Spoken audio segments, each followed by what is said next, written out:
Assalamualaikum warahmatullahi wabarakatuh. Salam sejahtera buat saudaraku semua dari Sabang sampai Merauke. Kali ini saya akan menunjukkan dua buah video ya. Yang satunya itu video tentang Bapak Lutfi bin Yahya yang mengadakan haul di Semarang untuk Hasan bin Toha bin Yahya yang oleh Bapak Lutfi bin Yahya diklaim sebagai KRT Sumodiningrat. Video yang satunya yaitu video penjelasan tentang sejarah KRT Sumodiningrat dari seorang sejarawan Inggris ya, yaitu bernama Peter Brian Ramsay Carey, 65 tahun. Seorang guru besar Oxford University. Beliau juga sejarawan dan peneliti tentang naskah-naskah sastra sejarah Nusantara selama 45 tahun. Nah, untuk lebih tahunya, mari kita simak kedua video ini bersama-sama. Mengapa kita peringati adanya hari kematian para sesepuh, bini sepuh, para alim ulama, dan para pejuang-pejuang kita, pejuang-pejuang kami,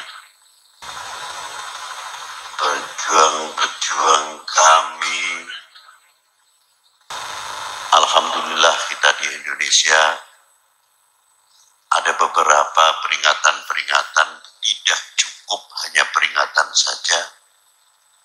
Justru hari-hari adanya peringatan sebagai tanda penghormatan dasar-dasarnya sejarah itu. Habib Hasan itu dilahirkan di Cirebon. Setelah dewasa mendapat gemblengan dari ayahnya yang luar biasa. Umur 17 tahun telah mumpuni beberapa ilmu. Beliau diangkat oleh ayahnya belajar di Haromain.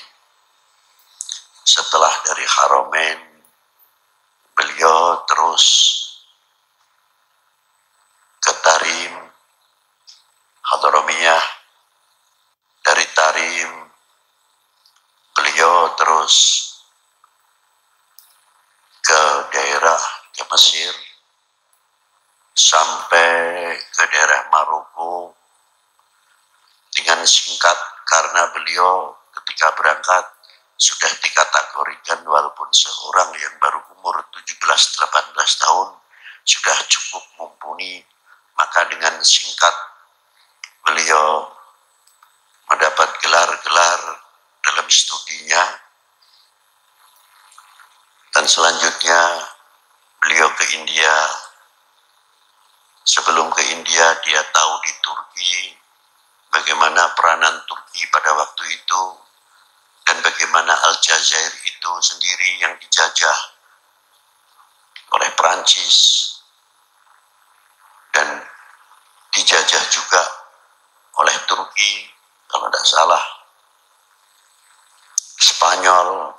Begitu pula di India dijajah oleh Inggris sebelumnya, akhirnya dipatahkan oleh Spanyol hingga penguasa di India pada waktu itu dipimpin oleh Spanyol. Pengalaman-pengalaman yang didapati oleh beliau sangat mendukung dalam perjuangan-perjuangan, sebab itu juga terjadi apa yang terjadi di negerinya.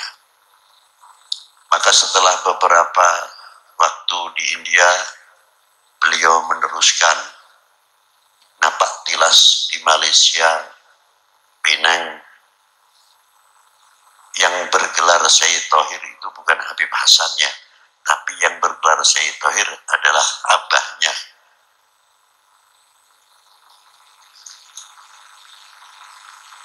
Sayyid Toha. Nah, ketika beliau membebaskan Kanjeng Sultan Hamengkubuwono ke-1, maka diminta oleh Kanjeng Sultan Habib Toha Sudi kiranya untuk mengawal beliau di Ngayogyakarta. Maka dituruti dan diangkat menjadi menantu Habib Kaping Sepindah Niruntute. Akhirnya perjuangan tersebut diteruskan oleh Habib Hasan Napak Tilas, di mana beliau ayahnya tinggal dahulu. Dari situ beliau meneruskan masuk ke Banten, yang sebenarnya Sultan Rofiuddin sudah dibuang oleh Belanda ke Surabaya. Kericuan pada waktu itu Sultan terakhir, maka kericuan keramaian yang ada, fitnah mulai muncul. Beliau Al-Habib Hasan terpanggil untuk menyelesaikan supaya pihak penjajah, dengan kata lain, tidak semena-mena. Nah, dari video Bapak Lutfi bin Yahya yang mengadakan haul untuk Hasan bin Toha bin Yahya itu ada dua maksud diadakannya. Menurut pencermatan saya itu, yang satunya itu adalah mengesankan bahwa kelompok habaib lah yang paling banyak berjasa di Nusantara ini. Yang kedua adalah berusaha menanamkan pada benak umat tentang sejarah yang dirubah, yaitu sejarahnya dalam hal ini Hasan bin Toha bin Yahya yang diklaim sebagai KRT Sumodiningrat atau Singobarong oleh Bapak Lutfi bin Yahya. Maaf, tapi ini adalah imajinasi dari Sang Habib Sumodiningrat, ayahnya dan wakilnya didapatkan di Jejeran. Jadi bukan di Lamper Kidul, bukan di Semarang, bukan seorang bin Yahya bin Toha yang bersembunyi. Silakan, saya terbuka, saya orang sejarawan, saya akan menerima bukti.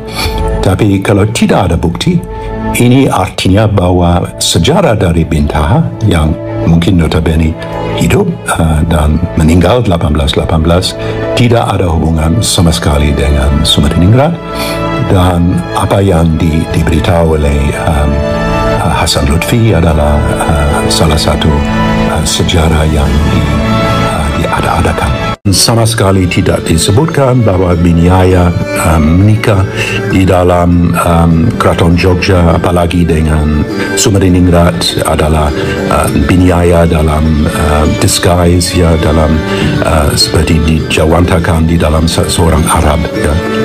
Sama sekali tidak, ya. Maaf, tapi ini adalah imajinasi dari Sang Habib. Maaf, tapi ini adalah imajinasi dari Sang Habib. Dengan senang hati saya akan menunjukkan bukti-bukti yang nyata. Tapi pada akhirnya apa yang disebutkan di dalam naskah Jawa dan Belanda dan Inggris adalah kenyataan. Jadi ini sudah jelas, tidak bisa dipungkiri, tidak bisa dingarang-ngarang, tidak bisa ada salah satu sejarah yang bisa menggelapkan kebenaran. Dan kita punya segudang sumber, ya. Jadi seumpamanya bin Taha betul-betul menyamar seperti Sumodiningrat, kita mohon melihat sumber, ya. Silakan, saya dengan senang hati akan menerima itu, sebab saya merasa bahwa keluarga bin Yahya adalah keluarga yang bukan sembarangan keluarga kalaunya. Jadi ini adalah bukti yang kuat, ya, yang dilihat oleh Mangkunegoro kedua, dilihat oleh John Deans. Mereka tidak pangling, tidak melihat adik dari Sumodiningrat.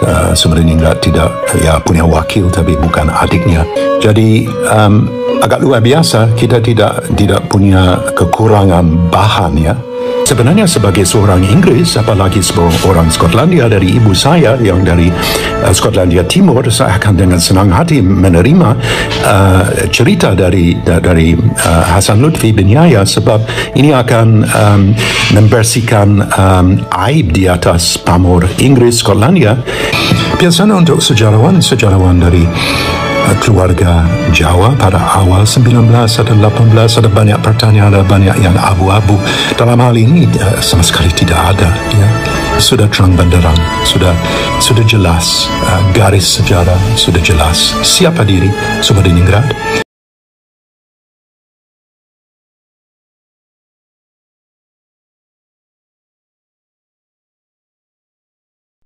Ya, kita membicarakan isu dari pemakaman dari Kanjeng Raden Tumenggung Sumadiningrat, anggota dari keluarga inti Sri Sultan Hamengkubuwono II.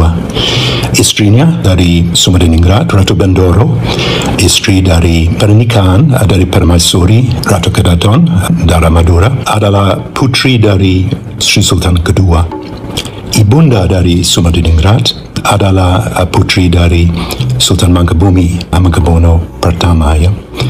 Dan ayahnya Kiai Tumenggung Janingrat Gajat Leno berasal dari satu keluarga yang sangat dianggap sangat berakar di areal Kedu Selatan dan sudah lama berdinas kepada Kesultanan Mataram, ya, Mataram Islam.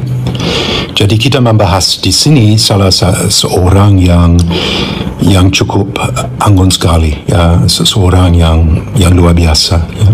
Dia adalah favorit dari Sultan kedua yang angkat beliau pertama menjadi Nayoko, Bupati Keparat Kiwo pada 1794. Belakangan 1797 dia diangkat menjadi Bupati Jero, Pati Jero, ya. Jadi ada dua pati, ada pati untuk semua urusan di luar. Sekarang kepatian adalah warisan mereka, keluarga Danurejan, dan ada untuk urusan dalam keraton. Dan Sumadiningrat memegang jabatan itu sampai 1808 waktu dia diangkat sebagai panglima besar dari tentara Jogja. Dan dalam status sebagai panglima besar untuk tentara Jogja, dia bertugas untuk membela keraton waktu diserang dan dibedakan oleh Inggris pada fajar hari Sabtu 20 Juni 1812. Jadi Sumadiningrat adalah ditugaskan di alun-alun selatan, alun-alun kidul. Dia dijebak oleh Inggris Bay. Dia ditaklukkan, lantas lari ke kediaman yang sangat dekat sekali. Itu di areal dari Danunegaran dan Ngadinegaran sekarang, ya, di selatan keraton. Dan di sana dia ganti pakaian putih, dan dia masuk ke dalam masjid pribadi di dalam kediaman. Dan di sana beliau dilacak oleh Serdadu Spey di bawah komando dari asisten residen atau di bawah petunjuk dari asisten residen Jogja, John Deans, seorang Skotlandia, dan juga pasukan dari Mangkunegoro kedua, Legion Van Mangkunegoro. Dan di sana mereka pada awalnya merasa bahwa dia sudah raib, tapi belakangan mereka tahu bahwa dia berlindung di dalam masjid pribadi di kediaman. Masjid dikepung. Jadi akhirnya Deans dan Mangkunegoro menyuruh pasukan mereka masing-masing untuk kobongkan, untuk bumi hanguskan Sumadiningrat dengan pakai api. Dan pada akhirnya diberondong oleh Legion Mangkunegoro, dan dia ditembak mati di dalam masjid. Jasad adalah di dalam masjid Sumadiningrat pada jam 6 pagi 20 Juni 1812, atau antara jam 6 dan jam 7 menjadi layon, sudah menghembus nafas terakhir. Dan berbondong-bondong datang asisten residen, sekretaris John Deans, seorang Skotlandia juga. Dan terjadi salah satu tindakan yang sangat mengerikan, sangat membuat aib orang Inggris Skotlandia, bahwa asisten residen John Deans menghunus pedang kavaleri yang berat dan mencoba potong leher dari layon dari Sumadiningrat untuk membuat satu, boleh dikatakan, selfie abad 19, ya. Tonton seolah-olah dia sendiri yang membunuh panglima besar yang begitu ditakuti, ya. Dan di dalam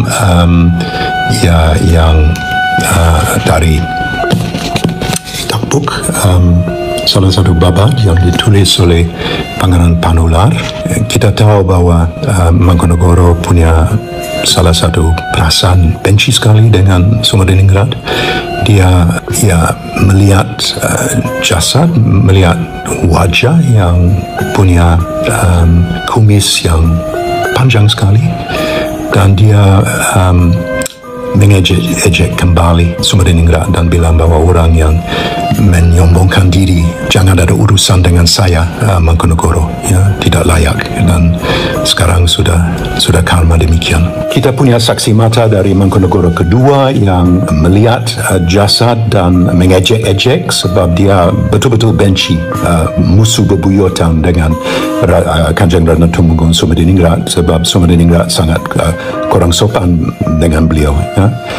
Dan juga ada John Deans dan juga ada Panular yang melukiskan bagaimana mengenaskan ajalnya dari Sumadiningrat, bagaimana situasi di mana semua Sumadiningrat di bumi hanguskan, dan layon dari Sumadiningrat ditaruh di dalam masjid yang dekat, dan pada akhirnya pada jam 10 malam jasad layon dibawa kira-kira 10 km tenggara dari Jogja ke Jejeran di Kecamatan Plered di Wonokromo di Bantul, di mana ada salah satu pemakaman keluarga dari Sumadiningrat, dan jasad dari Sumadiningrat dimakamkan di Jejeran, makam dari keluarga, pada jam 10 malam dari Sabtu 12 Juni. Dan semua ini tercantum di dalam sumber Jawa, dan ada bukti di dalam arsip dari Jogja bahwa rakyat,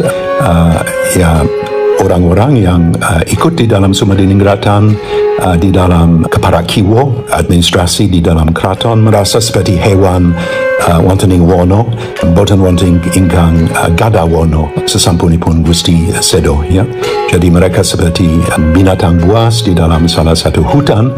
Tidak ada yang punya hutan lagi sesudah meninggal Gustinya. Itu adalah Sumadiningrat. Jadi ini adalah bukti yang kuat. Tidak ada plastic surgery pada itu, tidak bisa berubah wajah dengan banyak jambang yang luar biasa panjang yang dilihat oleh Mangkunagara kedua, dilihat oleh John Deans. Mereka tidak pangling, tidak melihat adik dari Sumadiningrat. Sumadiningrat tidak punya wakil, tapi bukan adiknya. Wakilnya ada Kanjeng Ratna Tumenggung Wiryonoto yang mantri dari keparak kiwo. Dan pasca perang 20 tahun sesudah meninggalnya, tewasnya Sumadiningrat, ada laporan dari Penghulu Jogja pada waktu itu 1832, dan ini adalah dalam arsip di Leiden, bahwa ada laporan 20 tahun sesudah wafat Sumadiningrat, dan beliau dimakamkan pada 10 malam di Jejeran. Sudah terdaftar di dalam daftar Penghulu Jogja bahwa Jejeran adalah salah satu pemutihan juru kunci. Areal yang diberi tanah wakaf awalnya 2 jung, pada belakangan 1 jung, kira-kira setengah hektar, untuk menafkahin seorang juru kunci yang merawat kuburan, supaya juru kunci di Jejeran bisa membersihkan makam dan bisa merawat dengan baik. Dan di sana di kuburan di Jejeran disebutkan adalah makam dari Kiai Tumenggung Gajah, yaitu Gajah Tleno, ayah dari Sumadiningrat. Adalah makam dari Sumadiningrat sendiri, dan ada makam dari wakil Sumadiningrat, itu adalah Kanjeng Ratna Tumenggung Wiryonoto, wakil dari Sumadiningrat di keparak kiwo, salah satu golongan administrasi yang senior di dalam keraton, didaftar di dalam arsip Jogja sebagai yang dirampas Inggris sebagai mantri keparak kiwo. Itu adalah Wiryonoto. Bukti adalah arsip dari Jogja, jilid 1 dan jilid 2. Ini adalah rampasan Inggris dari Gedung Pecarikan. Dan juga ada babad dari Panular, Inggris di Jawa, yang saya terjemahkan dalam bahasa Indonesia, yang sebenarnya satu babad yang ditulis oleh saksi mata dari apa yang terjadi dan sejenis babat bedah Inga Yogyakarta yang dibuat sebagai dagbook oleh Pangeran Aryo Panular, putra dari Sultan Mangkubumi, dan Pak D dari Diponegoro. Ya. Jadi agak luar biasa, kita tidak punya kekurangan bahan ya untuk memberitahu kepada kami apa yang terjadi pada sesungguhnya pada fajar kira-kira antara jam 6 dan jam 7 pagi di kediaman Sumadiningrat. Waktu Sumadiningrat 20 tahun sesudah beda Inga Yogyakarta, Sumadiningrat ayahnya dan wakilnya didapatkan di Jejeran. Jadi bukan di Lamper Kidul, bukan di Semarang, bukan seorang binyaya bintoha yang bersembunyi. Jadi ini adalah bukti nyata, ya, bukti nyata dari sumber Jawa, sumber Belanda, sumber Inggris, ya, dan kita punya segudang sumber. Ya. Jadi seumpamanya bintaha betul-betul menyamar seperti Sumadiningrat, kita mohon melihat sumber. Ya. Kalau sumber bisa menyaingi babat bedah Inga Yogyakarta dari Panular, bisa menyaingi saksi mata dari John Dean, saksi mata dari Mangkunegoro kedua, saksi mata dari Penghulu Jogja pada 1832, silakan. Saya dengan senang hati akan menerima itu sebab saya merasa bahwa keluarga Binyaya adalah keluarga yang bukan sembarangan keluarga kalau mereka punya leluhur setenar Raden Saleh Sharif Bustaman Binyaya bin Awal, ya, orang yang luar biasa. Silakan. Saya terbuka, saya orang sejarawan, saya akan menerima bukti. Tapi kalau tidak ada bukti, ini artinya bahwa sejarah dari Bintaha yang mungkin notabene hidup dan meninggal 1818 tidak ada hubungan sama sekali dengan Sumadiningrat, dan apa yang diberitahu oleh Hasan Lutfi adalah salah satu sejarah yang diada-adakan.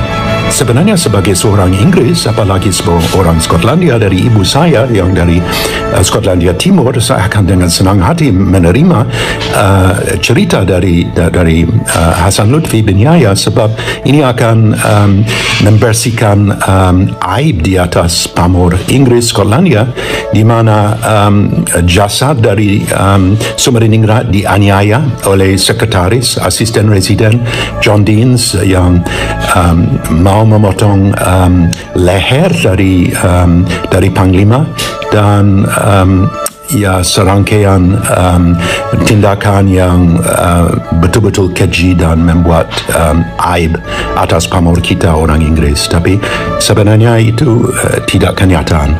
Kenyataan adalah bahwa salah satu war crime dibuat oleh Inggris.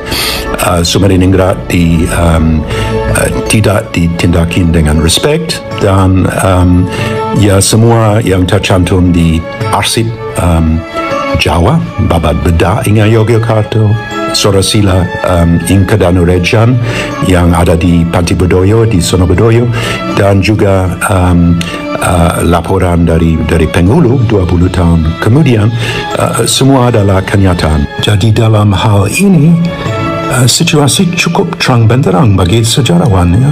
Agak langka, ya. Kita punya naskah yang dirampas Inggris seperti arsip dari Jogja. Kita punya genealogy yang dibuat surat Sorasila Inka Danurejan yang sekarang bisa dilacak di Sonobedoyo Museum, dan kita punya dari Panular yang saya terjemahkan dalam bahasa Inggris dan sudah diterjemahkan dalam bahasa Indonesia sebagai Inggris di Jawa. Biasanya untuk sejarawan dari keluarga Jawa pada awal 19 atau 18 ada banyak pertanyaan, ada banyak yang abu-abu. Dalam hal ini sama sekali tidak ada, ya. Sudah terang benderang, sudah jelas, garis sejarah sudah jelas. Siapa diri Sumadiningrat, apakah dia keturunan Arab atau punya persentuhan dengan dunia Arab?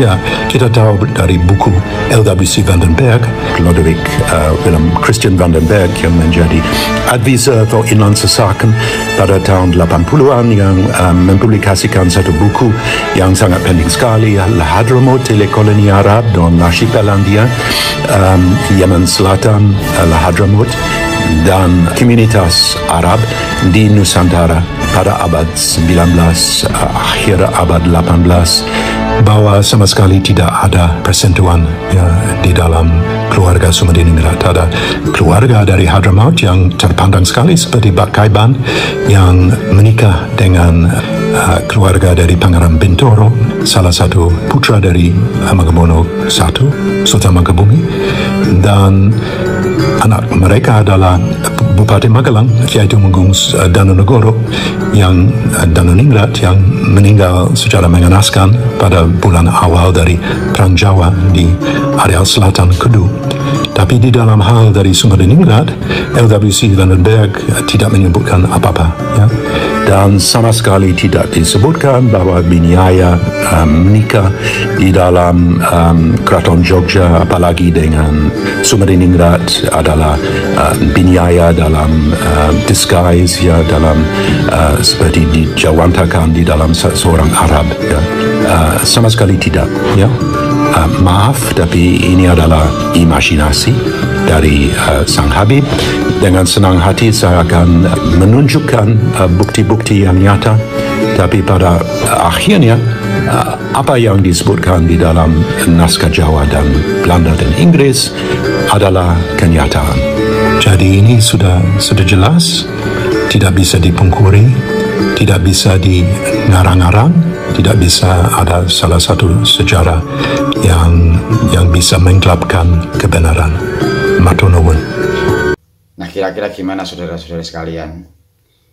Mudah-mudahan dari kedua video ini, terutama untuk saudara-saudara yang masih menjadi muhibin, ya, agar semua doktrin yang sudah terlanjur masuk dalam akal pikiran itu bisa berangsur berkurang bahkan hilang, ya, sehingga bisa berpikir secara objektif dan akhirnya mengetahui kebenaran yang sungguhnya tentang siapa sebetulnya kelompok habaib yang ada di Indonesia. Yaitu mereka adalah penjajah-penjajah spiritual yang hendak menguasai NKRI yang kita cintai ini bersama.